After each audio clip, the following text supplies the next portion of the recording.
welcome to my review of Legend of Korra Season 2. We got a little change up in terms of staff where I would like to go over. The writers are now Tim Herrick and Joshua Hamilton for the voice for the show, and they both did some work on Avatar: The Last Airbender. And we got two new directors, Colin Hecht and Ian Graham for the voice of the show too, and Graham did on Avatar: The Last Airbender and The Fairy All Parents. And I would like to go over some voice actors real quick. Ulok is played by Adrian Latlueta. I apologize if I butchered any names. I know I just butchered the last name.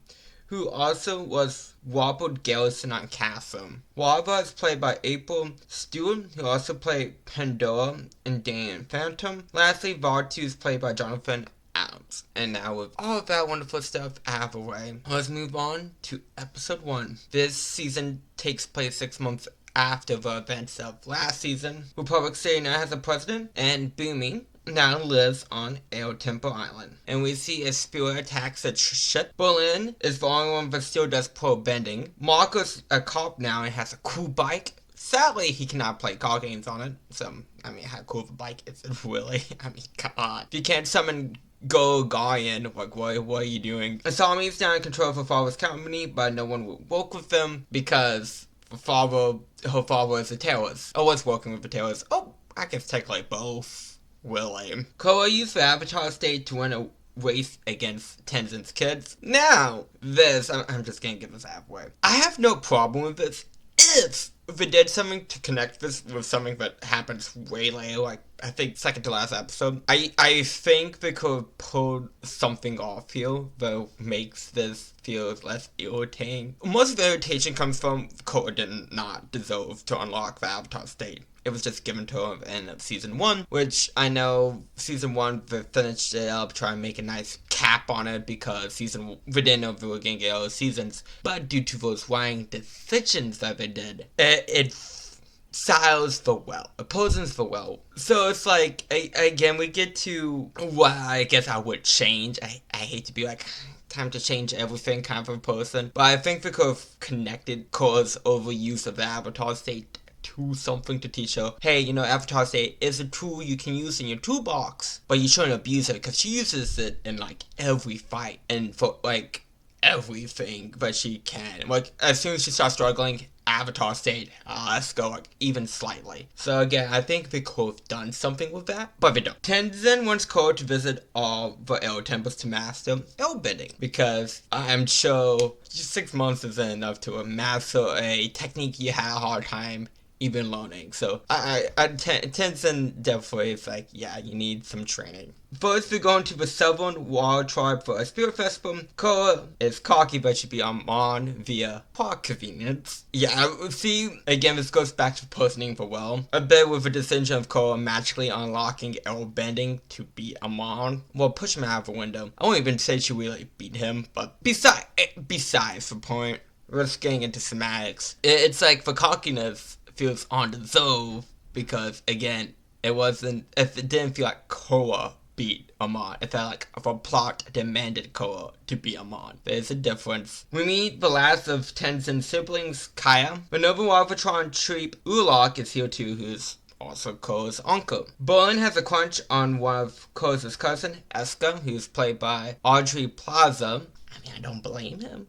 Audrey Plaza is very cute. Thanks. This is the best day of my life. I'm killing myself tomorrow. Ulog mentions that the spirits are attacking ships, and that got Korra's attention. Asami is going to meet Valak and brought Berlin along. Valak likes Berlin, which I do like the dynamic. I like you, kid. You're a real straight shooter, just like me. Berlin is still a bit much in this season, but when he's with Valak, I know I'm going to change pronunciations, he's a lot more bearable. Because Valak, I like a lot more.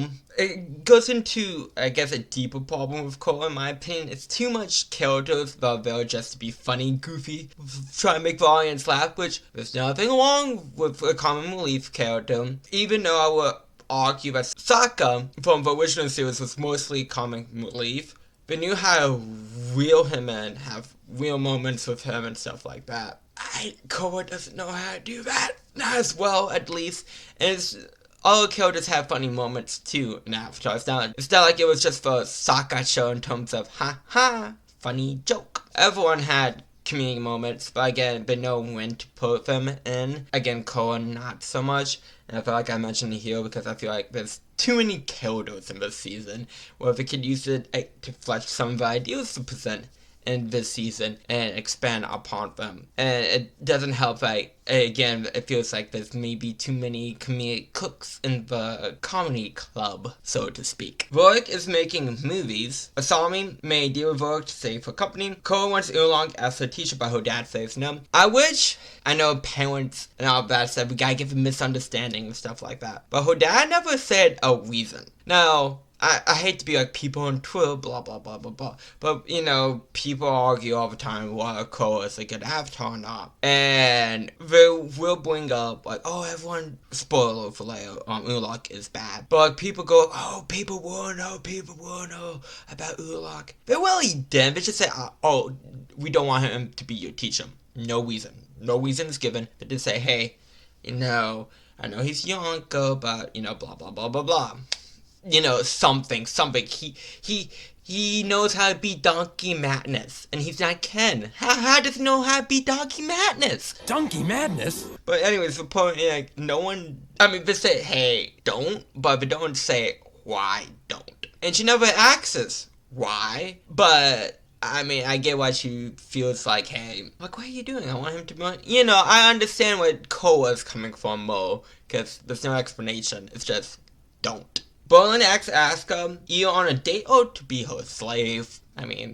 Common misconception between the two. Mako is being a supposed boyfriend and Korra is being a dick to him. And I was gonna say Mako's the most likable person in this relationship. It wasn't for something that happens way later. I'm like, okay, he's coming out of his, like, from season 1's love triangle or love L ashes as a beautiful phoenix. But again, we get to that. Korra is just being Mako's trying. And it's very clear that he's trying, and Korra's just punching down at him. A spirit attacks and does not feel like talking. I appreciate you, Tenzin, for trying. And Avatar state doesn't help. Oolong calms down the spirit. Korra's getting trained with Oolong despite what Tenzin and her dad said. Well, Tenzin was more accepting. He was like, he said, hey, I want you to, like, master airbending. And the Korra said, no, I want to learn about spirits. And Tenzin's like, okay, that's your decision. So Tenzin's supposed. And I have to say, Tenzin is honestly the most likable character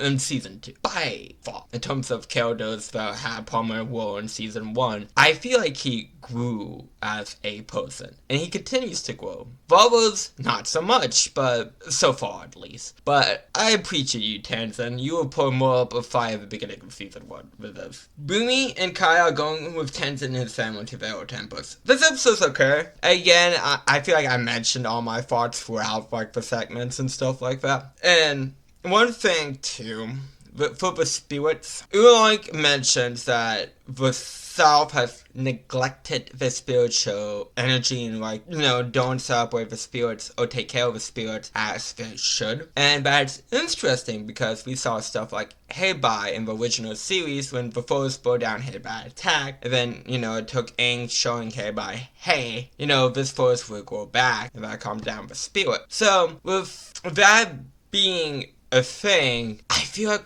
having quote-unquote dark spirits, because I believe they use that term very early on, is interesting. In terms of spirits, are we interesting the idea of spirits can be good or evil? I kind of don't like. Because in the original series, spirits felt more like a force of nature. Instead, I don't want to say godhood, but like, a force of nature was kind of incomprehensible to humans. Like, again, we got Heibai, we got for ocean and moon spirits, etc., etc. It feels like they made spirits more human, which I'm not the biggest fan of. Technically, it doesn't contradict anything, but I feel like that's a step back in terms of your world building and what has been presented beforehand. It's kind of like in, like, Ben 10 Omniverse when, like, the Wilds didn't like that Alien Force / Ultimate Alien made Kevin an alien, They're going, no. We perceive him as a mutant in the original series, so they did this huge retcon and all that stuff. I mean, that's definitely more of a retcon, but like, it feels like didn't like how the spirits were presented in the original series, so they're making them more human, if that makes sense. Those are two, like, different, because again, Omniverse is definitely more of a retcon, but like it feels like it was kind of the same line of reasoning in terms of, oh, we didn't like this, so we're changing it. Was in service of a story or not. But I do like the pure concept of the South neglecting the spirits. Again, that could be interesting for Korra and stuff like that, because she hasn't dealt with spirits yet. And, well, the book is called Spirits, the season's called Spirits, so I feel like that could be interesting for her. But again, the season's raising questions, and I feel like season 1 raised questions, but then they didn't take the time to really answer. Season 2 is worse at that. Sadly. I think season 2 is way worse at that, and we will see that more as we continue on. Episode 2. Oolong is going to train Korra at the South Pole because that's the spirit center of the Southern Rover Tribe. It's nice to see monks living at air temples again. They might not have air building, but it's nice to see people living there. Even though Aang learned this lesson in like season 1 with Adventure and all that stuff. But like, I think it would make Aang feel happy to see like monks living at temples like that. Boomy and Kai get tree belly since they're on airbenders, unfortunately. Korra's dad wants to come with Korra, but she's upset about this because she feels like her dad's being clingy. There's an Elverstorm around the South Pole. Oolong wants Korra to open an ancient spirit gate to restore spirit balance in the South. Spirits are watching the gang.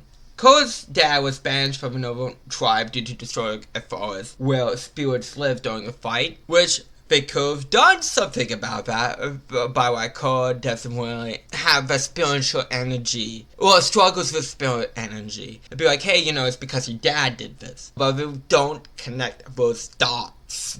Or you could assume it, I'm suggesting, but they don't connect those dots like they should in the series. And then also, Tenzin, Korra's dad, lied to her about, Aang, saying that Korra should be under protection when training as for Avatar. That I kind of understand, based off the fact that, previously, it's not like a whole, the Fire World didn't commit a genocide to try to kill the Avatar and stuff like that. So I understand why they'd be like, okay, we need to keep Korra close to our chest. That's a lot more understandable. And by Korra's upset that she they did tell her about both of those things. But one is definitely a lot more okay, yeah, I get that, Genoa senses something in the Avatar statue room. The Northern lights are spirits, and the South used to have lights too, which I do like. I like that idea. Again, because it's nature, if spirits are a force of nature, I do like that. Spirits attack. Oolong once again save the day. Korra's dad is leaving because he thinks it's too dangerous, and Korra refuses to go with him. Korra continues to be shady to Mako because Korra feels like Oolong is the only one that trusts her as she goes to the center of a frozen forest by herself to open the spirit gate. Korra found the gate,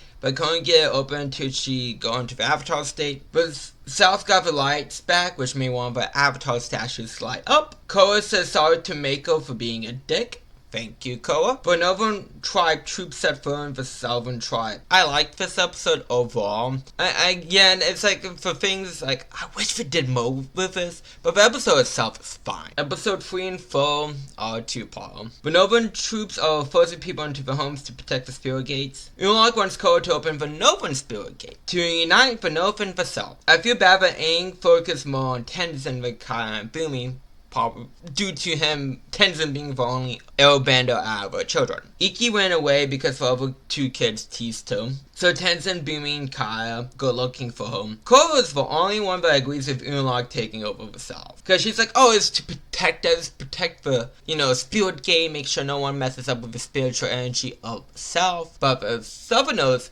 just see a bunch of Northern troops stomping through their tribe and picking fights, making ice walls and forcing them into their homes. Asuka wants Borland to come to her with an oath. Civil War is brewing, and Korra is not being a peacemaker because she's trying to be neutral as the Avatar. She can't favor one side. Some people see neutrality It's just letting it happen, like, oh, you letting Vanove take over. Which is an interesting concept, but I brought up this once. Well, more than once, only in this two-part, but we, again, don't expand on the ideals presented in their own show. They can't find Iki, as Tenzin seems to be the only one to think he had a perfect childhood. Korra doesn't understand that she cannot fix a conflict between Vanova and Vaself that's been going on for years. Now, I think it would be interesting to know why Vanova and Vaself are fighting, but it's not necessary. And again, this is an interesting idea. It's hard to,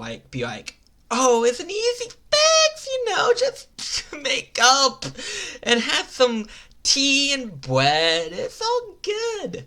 Because a lot of conflicts are very complicated, and again, it's hundreds of years of stuff that is very representative of real life, and especially recent events. Again, this show puts up interesting questions, especially for a kids show, but don't explode them. It just gives me raw flashbacks to Ghost Game when they go like, oh look, the story is continuing, but does it follow through to the very end? Well, this just doesn't have a follow through on a lot of the topics they bring up. Again, which is a shame. Oolong is being kidnapped. Korra stops it, and thought her dad was one of the kidnappers because she's just mad at her dad. And then she was so surprised, what, you know my dad? You had no reason to believe that. So he had a meeting in his house, Southerners were venting their frustrations and stuff. You have Alec be like, we need to strike back. But he had no reason to believe your dad was one of the kidnappers. No reason. The Aang siblings fight over him, who had Hollow growing up and split up. Korra and her dad made up. Oolong arrests Korra's parents for being a part of an assassination plot against him. Valak is being hunted because he organized the assassination by the Novan troop. Valak says the trials can be rigged. Tenzin found Iki and is hanging out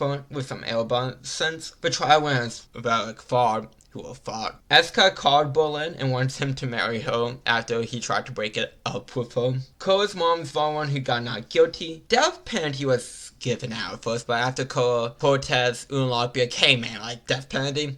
He was like, life in prison. I really like Iki's and Tenzin's talk about family and siblings. Both of them vent their frustrations about their siblings, and then for other one would be like, here's some positive traits about them.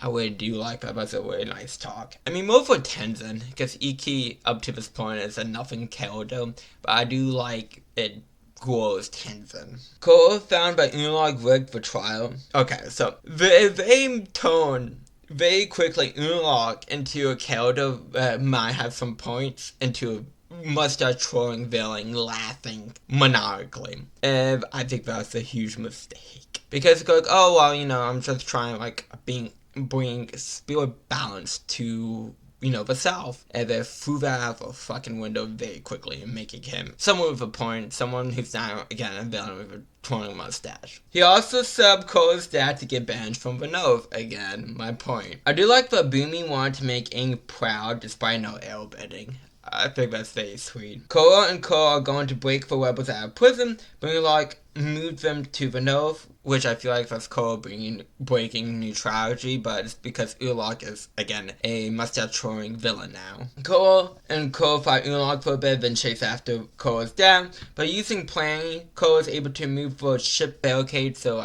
a few people on a ship can, get through. The rebels are free, everyone of the Seven Water Tribe made up. Korra's job is to give her a nation army to support the South, and Eska's after Berlin.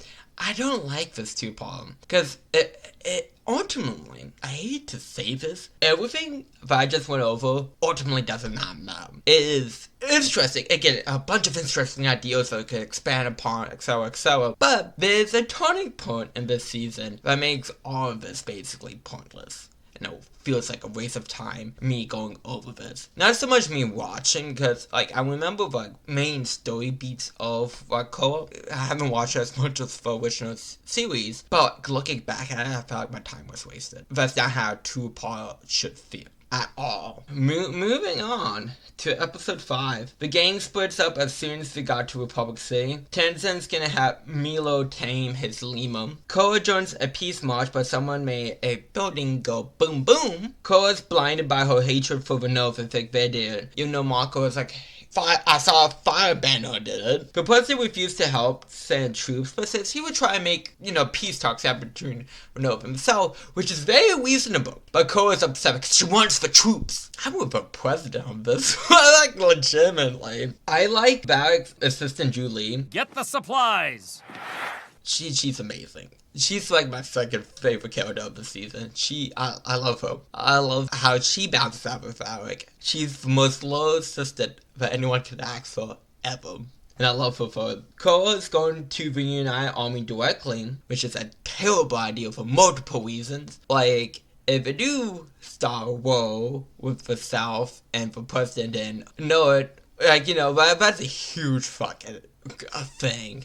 Like, huge. With huge consequences. And then Sami's gonna sell tanks to the South because she needs to make money for her company. Barrick is gonna make Berlin a propaganda hero. I feel like we could have done something with, again, to raise questions and stuff like that, or like themes, but it feels like more of a punchline type of a thing. But all cops aren't taking Mako seriously. Mako tells the president about Korra's plan to talk to the United Army directly, which he rightfully points it out, but that's a terrible plan on her part, and the president stops him. Korra is going to the Philo now as her next plan of action. Milo is able to train all the lemurs, and Tenzin's like, create a monster. He's like, hey, Milo, it's okay to play with your lemur now. And thankfully, Milo is just like, oh my god, finally, yes, I get to play. I like that I interact with Tenzin and Milo, but I kind of wish we cut it out to focus on more of the ideas that they presented, even though, maybe a minute or two tops of scene, but still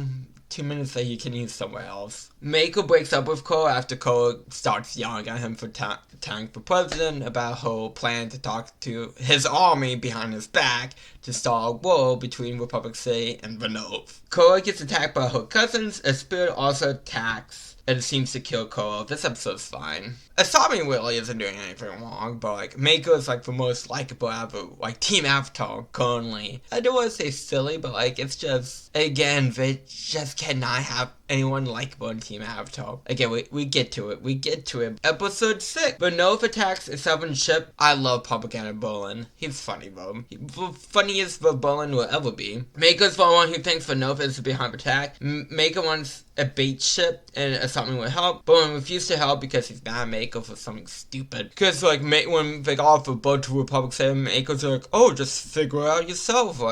Because Berlin asks him, what should I do? And he's mad at him for that. And that causes Mako to get some gangsters to help. The gangsters were paid to strike Mako and Asami, so they escape. Asami lost everything in terms of her company's inventory because someone stole it. Asami kisses Mako, and they kind of start, dang, quick rebound, but hey. Barrick uses the same remote for movie explosives as Obama did for the march. Korra wakes up on a beach with no memory. I like this episode because it focuses on likable Mako, and yeah, I didn't have barely any notes because nothing really happened in the episode too much. And honestly, that's a good thing at this point, so I take it. But yes, I feel so bad for Asami losing everything. And again, Berlin's mad at Mako for honestly a very petty and stupid fucking reason. But we gotta have conflict in the group. Next two part and the last two part of the season, episode 7. Korra is being killed. Korra meets Wan for first Avatar, and we get Wan flashbacks. Wan got caught stealing food. Wan and friends are hungry, and Wan got turned to pot treat thanks to spirits. Wan joins the hunt for spirits. The city that Wan lives in is on a lion totem who temporarily gives hunters firebending. Technically, this doesn't retcon anything, but I don't like that it's the lion toes that give people the bending instead of how the show really previously bending comes from spirituality and genes, both, but something feels missing from making the lion toes give people the bending, and that's the start of this. It's a change, but again, technically not retcon, but I don't like it.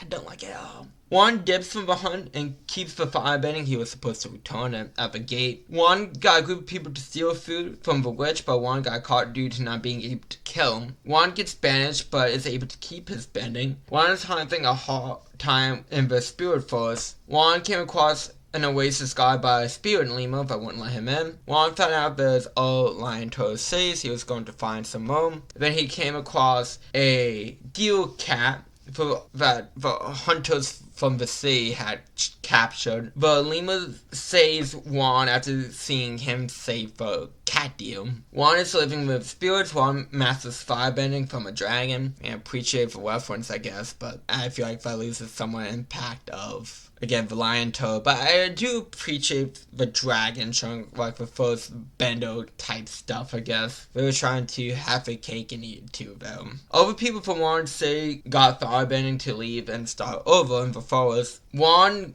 truly now goes to see the lion toad cities. Two powerful spirits are fighting. Juan helped Lava, Light, and Peace explain that Juan helped free Vartum, who is darkness and chaos. I hate this a lot. We get to it, but I don't like these two things existing at all. Because again, I feel like spirits are more force of natures and opposed to good and bad, basically. But yes. But we get to why I hate them and hate the concept of this. Juan wants to help Lava track down Vartu, but she says no. Juan sees airbenders and another lion toad sees spirits are turning dark thanks to Vartu. Lava shows up and Vartu runs away. Juan was airbending, but Lava has to hold on to the power. Harmonic conversion is when Lava and Vartu have to fight for the sake of the world. Juan gets Lava two elements. The villagers that left the lion toad fight any spirits they see. The spirits have killed some big group. Vartu made the spirits dark. Lava fused with Juan and becomes the first avatar briefly, but he can't handle Lava being inside of him and he passes out. And then all the humans perished in the fight. Harmonic conversions would take place in the spirit world. Juan is chasing Vartu, but is not having such a good time. Lava fuses with Juan by touching the spirit gate, but becomes permanent. Juan goes into the avatar state for the first time and sees Vartu away, and I hate this. I hate that the avatar isn't a force of nature, basically, because that's how I always perceived it. And I feel like this is a great example of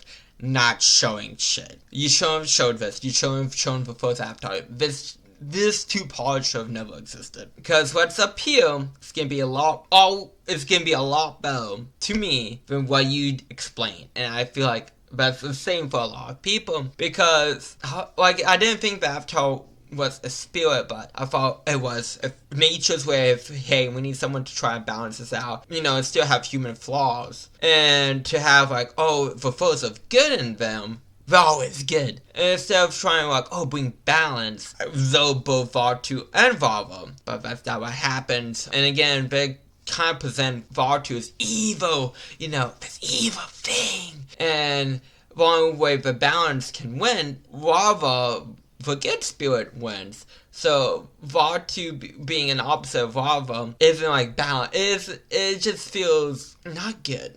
It just doesn't. It doesn't take retcon anything, but it feels like it kind of spits on the ideals of the original series a lot. Juan closes the spirit gates, and all spirits go back to the spirit world because he wants to be the bridge between spirits and humans. But after Sako begins, so balance can happen in the world. Korra needs to close the spirit gates before harmonic conversions, so the fighting doesn't have to happen because it happens every 10,000 years. I don't like this. I think I made that clear. Moving on, I don't want to talk about it anymore.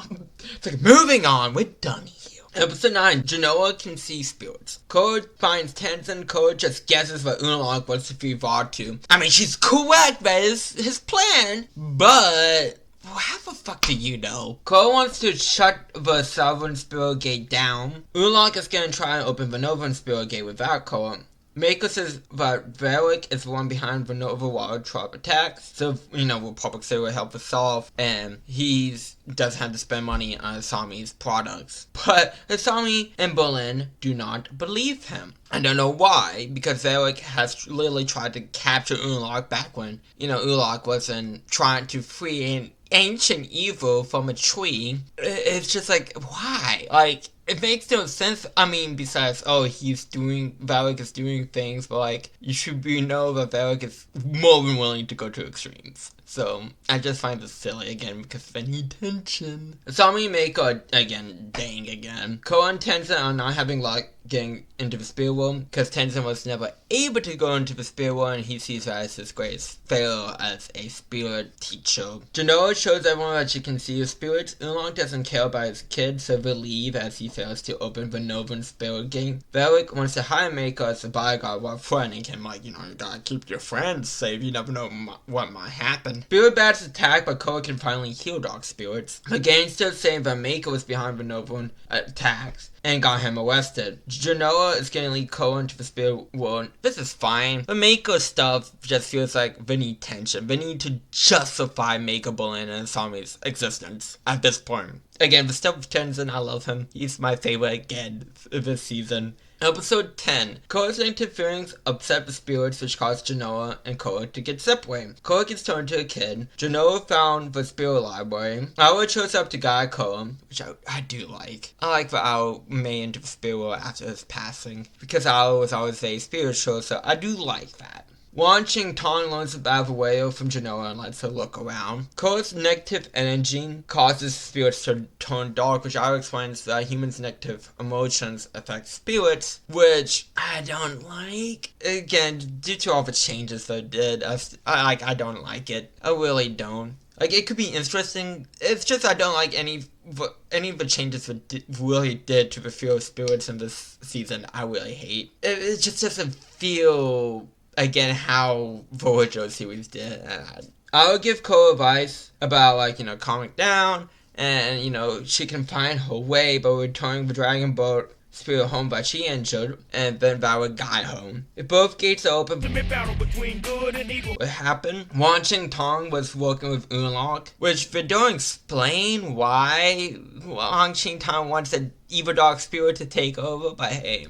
Whatever, it's Tuesday. Let's go with that. It's Tuesday. It's Wacky Tuesday. And he wants doctors to take over for 10,000 years. And they kidnap Genoa. Korra uses her light powers to turn evil spirit skin. Korra returns the dragon boat and it fuses with others to make a big boat. Korra opens the Novan spirit gate to save Genoa. Sucks that Korra doesn't have a body so she could bend. They didn't think about that one. Genoa is being taken away. The dragon boat saves Korra. Korra's back in the real world, but Genoa isn't. I don't like this episode. They also kind of take the otherworldly feeling of the spirit world away in this episode, which is a shame, because the spirit world of the original series felt like a different realm. This feels like not so much. And again, I'll air out my other grievances a bit, so. Moving on to episode 11. Berlin doesn't believe Mako about Valak, but South is trying to take its city back. Valak is trying to give a precedent to help the South, because, they need support. But Nova attacks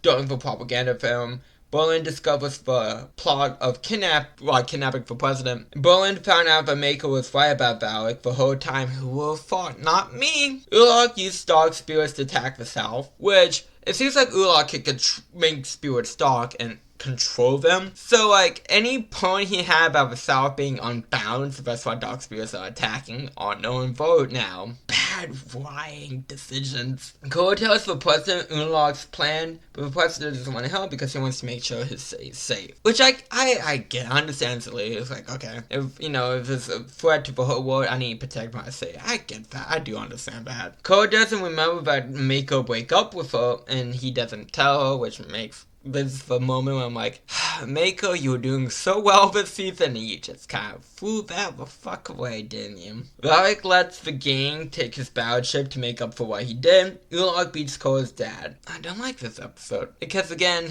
the whole Korra doesn't remember the breakup, it's just pointless tension at this point. We're almost done with the season.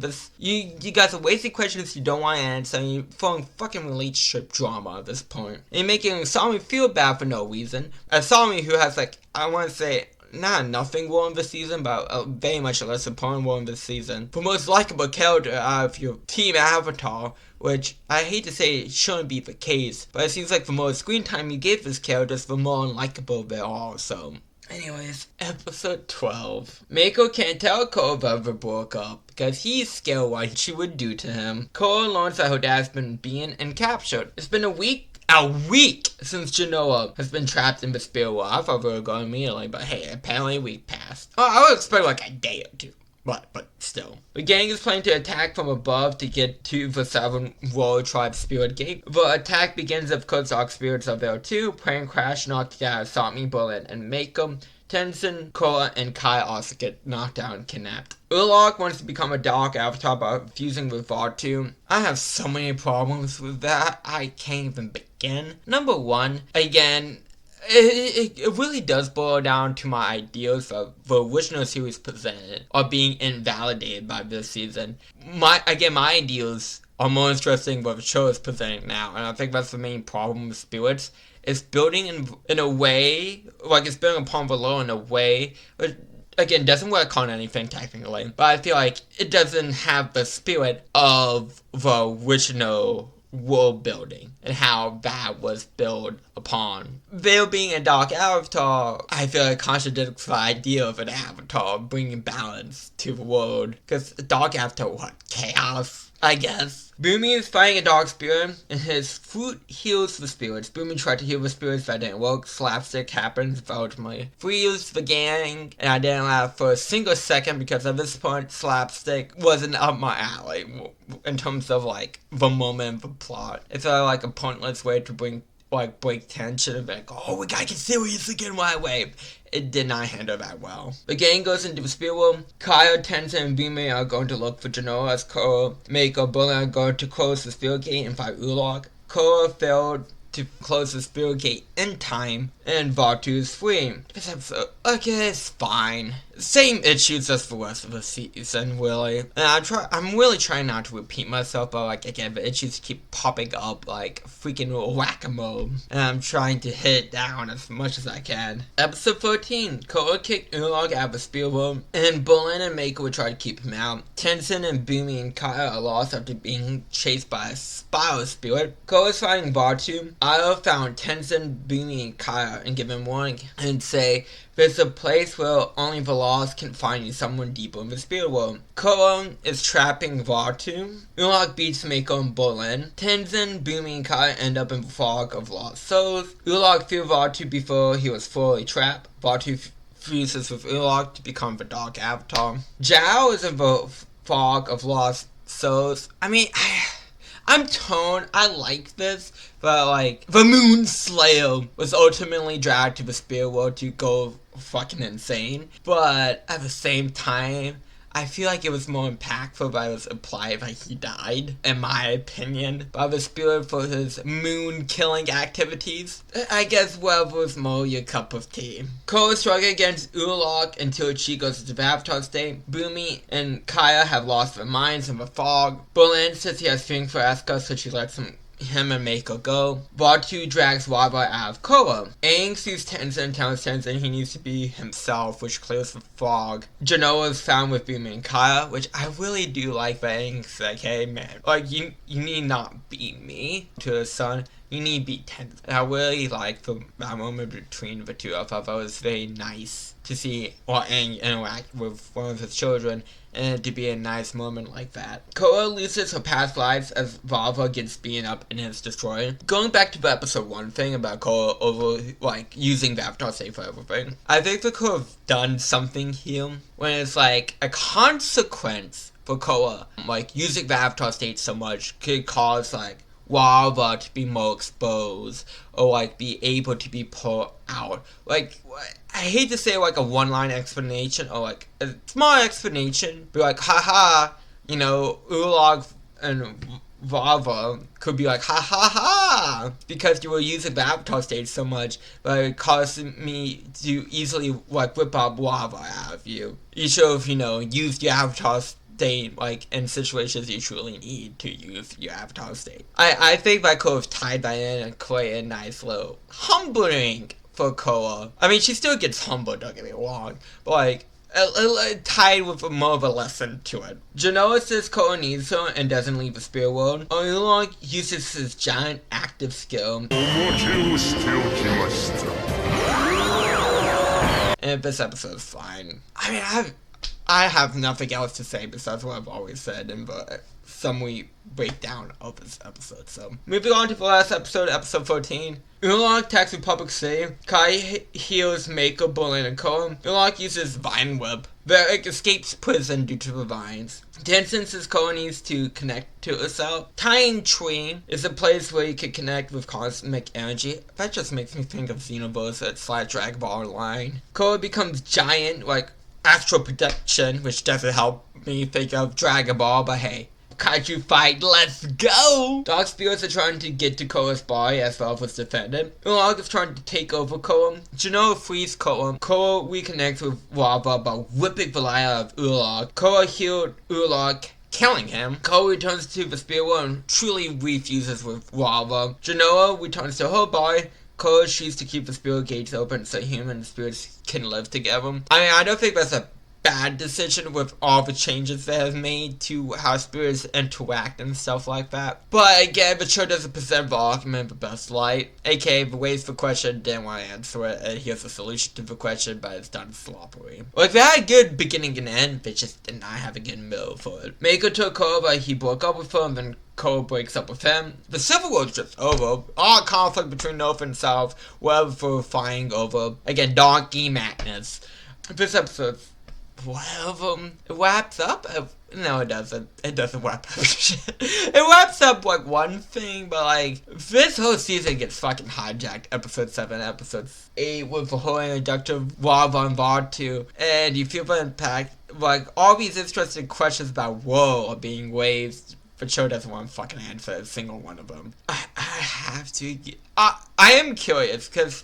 I mean, they did set up Juan fairly early as being the statue that lights up in episode 2, but with his quick change and direction, sharp of a change, the sharp tone that the season took, I wonder if Nickelodeon executives had something to do with it. Again, I'm not saying they did. I don't know, but it wouldn't surprise me if that is the fact. So I have to give Korra season 2 a 3 out of 10. So I'd like to thank you all for coming out. It's been fun. It's been a blast. It's been a real fun blast. If you like this video, give it a thumbs up. If you dislike this video, give it a thumbs down. And hit that subscribe button if you want to see more Fawaz reviews. And I will see y'all next time. Bye.